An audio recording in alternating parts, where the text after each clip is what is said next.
change of character. Ngayon, difference naman ng BOS at change of character, actually maraming nalilito dito.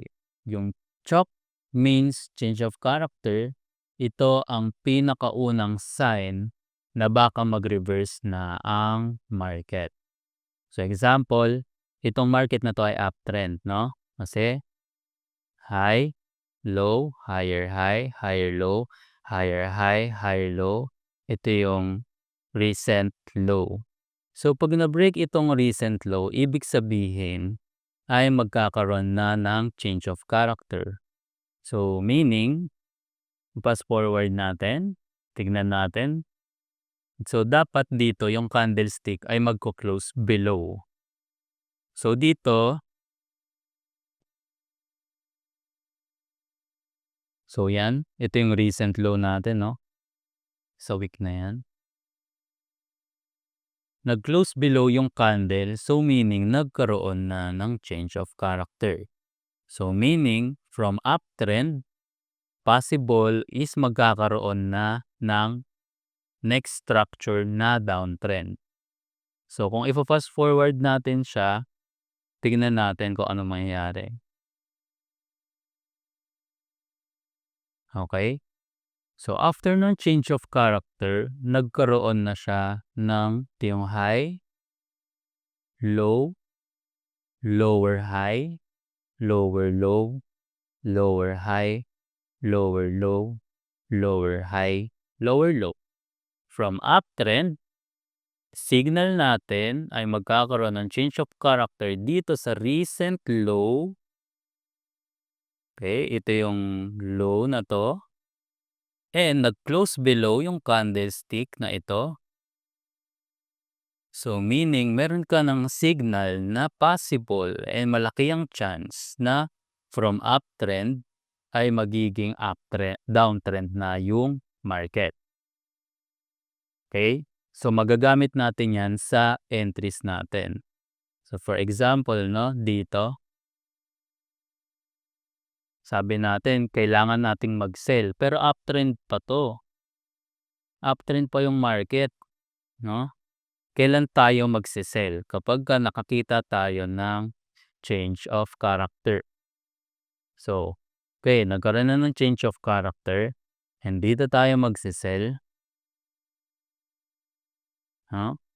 Stop loss above the structure and target 1:3.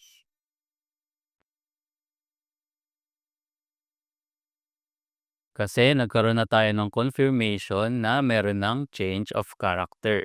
From uptrend, may mataas na possibility na magkaroon na ng downtrend. So pag fast forward natin yan, di ko alam kung mananalo.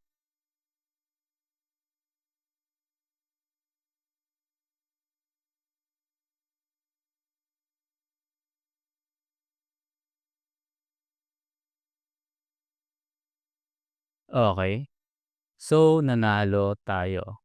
So ito yung magiging entry point natin, yung change of character. Kaya mahalaga siya. So sa higher time frame, may makikita tayo ditong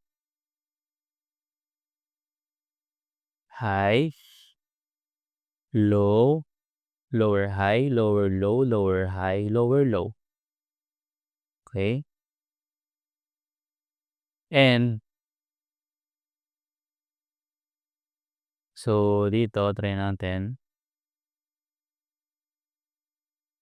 So sa bawat highs, higher high, ay sa bawat highs ng higher time frame, mayroong breakout structure pag na-break nila yung recent low. Okay? So sa scenario na to is, ito yung high. Okay? High. Ito yung low. High. Break of structure. Na-break ng structure na to itong low na to. Okay? Nag-create ng lower high. And nag-create ng low. And then structure na to, na-break ulit. So, nagkaroon ng break of structure. Okay, so paano natin iti-trade yan ulit?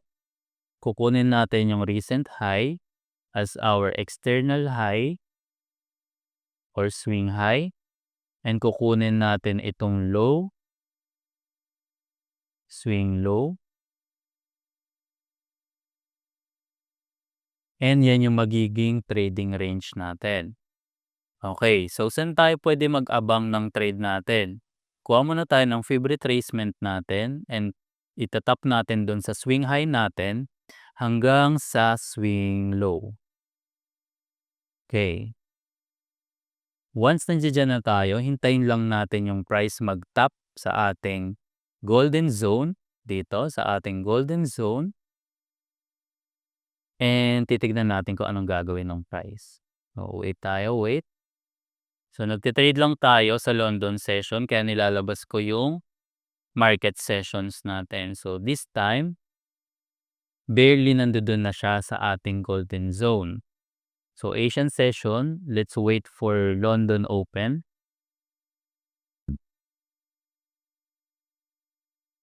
Let's wait na ma-sweep itong equal highs natin, which is ang ginagawa niya is nagke-create ng range. Okay? So,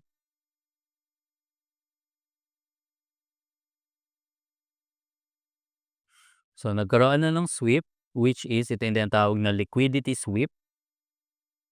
And now, meron ng liquidity sweep, dito na papasok yung change of character entry model natin. So, dito nagkaroon ng break of structure ulit. And ito yung swing low niya. Ito yung low niya, okay? Kapag na-break yung low na yan, meron na tayong confirmation na bearish na yung market. So, hintayin natin yon.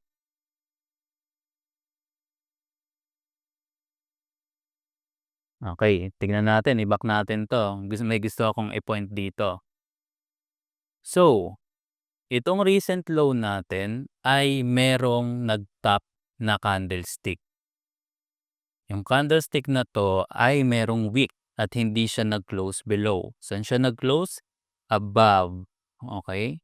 Ito yung low, ito yung candlestick, nag-close siya above. So, hindi pa siya confirmed na change of character. Ang kailangan natin makita ay candlestick na magko-close below this recent low. So, check natin anong mangyayari sa next candle. Okay, so this candle closes below this recent low. So, confirm na at mataas na yung chance na magre-reverse na yung market from this uptrend. 'Di ba sabi natin yung uptrend, lower low,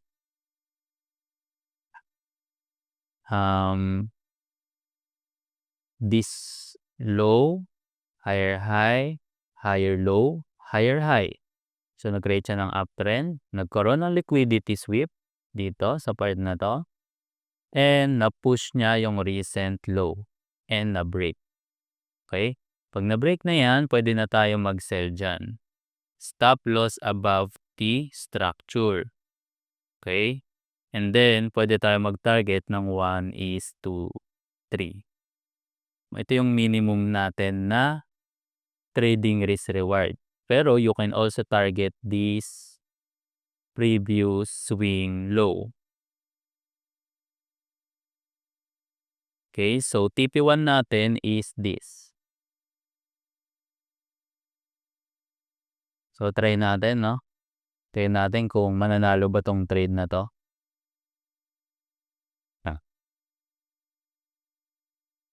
Okay, bumalik siya sa taas. And nagkaroon na ng pagbagsak ng price.